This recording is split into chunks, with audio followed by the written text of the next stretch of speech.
What are you going to reform? Look at this nation as a junk food eating nation.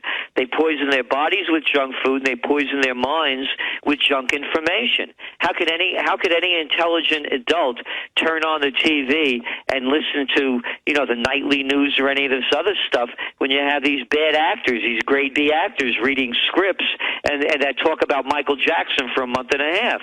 So the people, again, America's a first, second, and third world nation wrapped into one. We're looking at a good 20% of the people right now that are neither right or left. They're all independent thinkers that are going to be at the forefront of this revolution. So again, we see this breaking down, and we also see the nation breaking down, and we can see it breaking down into smaller parts.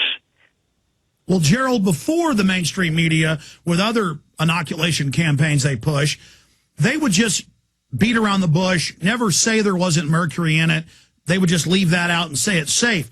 Now the New York Times and government program for public schools lies and gives parents and school children a handout saying there is no mercury, there is no adjuvants, there are no side effects, when every of the 5 versions of the vaccine, I'm holding one, anyone can get this at Walgreens, saying it can give you neurological disorders, saying it can sterilize you, saying it has mercury. I mean, I'm reading from FDA.gov, influenza H1N1 2009 vaccine information sheet, Diagnostics Limited, put out by Norvitis, the main vaccine maker. Alex, and it says, look, the New York Times is the paper that took the nation to war against Iraq with the stories of, remember the aluminum tubes and the yellow cake? I mean, this is the New York Times that promoted the war. This is the New York Times that, when the markets were unfolding in August of 2007, quoted all these experts that said, oh, it's just a hiccup. Here, in front of me, the New York Times, last Saturday, October 17th, this guy goes on to say, well, there are plenty of experts who will tell you the worst is over, and I hope they're right. But as Mr. Roth, about this book discovered in the 1930s, the experts can't predict the future any better than the rest of us. Yes, we can predict the future better than they can. It's the arrogance of the New York Times.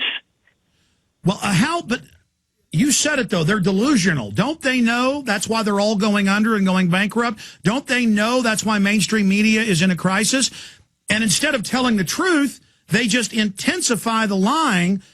It's like putting gasoline on a fire to put it out. Let's take some members of the same club.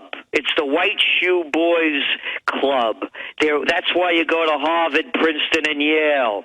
What do you think? They don't teach you better than anywhere else? It's you get into the system.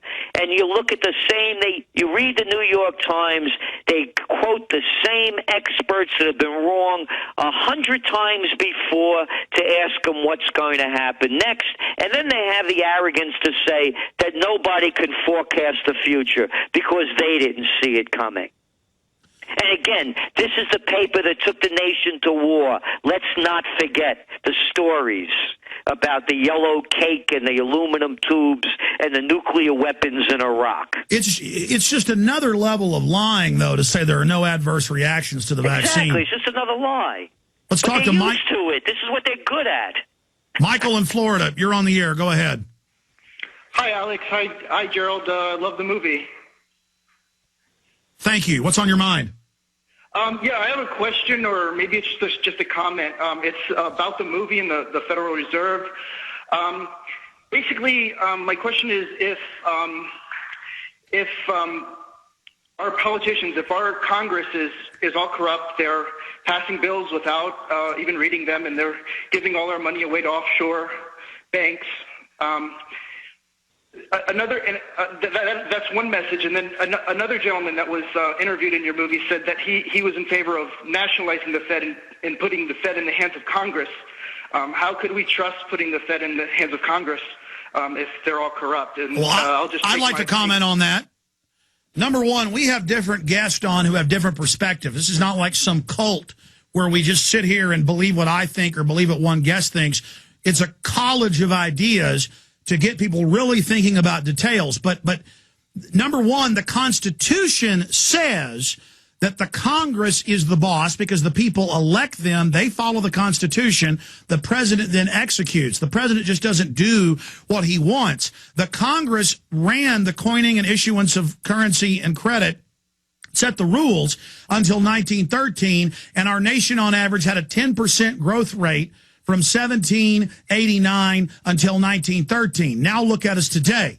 We built the capital, we built the nation, we built this wealth without an offshore banking cartel playing hanky-panky with the interest rates and the money and giving themselves unlimited cash. And so, yes, we need to nationalize the Fed, and Ron Paul and others have a plan under the Constitution to get us out of this crisis we're in. If not, these bankers are going to keep raping us. Gerald Celente. Well, you hit it. The Federal Reserve is Washington, and Washington is the Federal Reserve. At the break, I was mentioning about how Obama said about the too big to fails, used this dumb analogy about your neighbor's house burning down. And then on 60 Minutes, Ben Bernanke, several months later, said, quote, if you have a neighbor who smokes in bed and he risks to everybody, using the same exact analogy, his bogus analogy.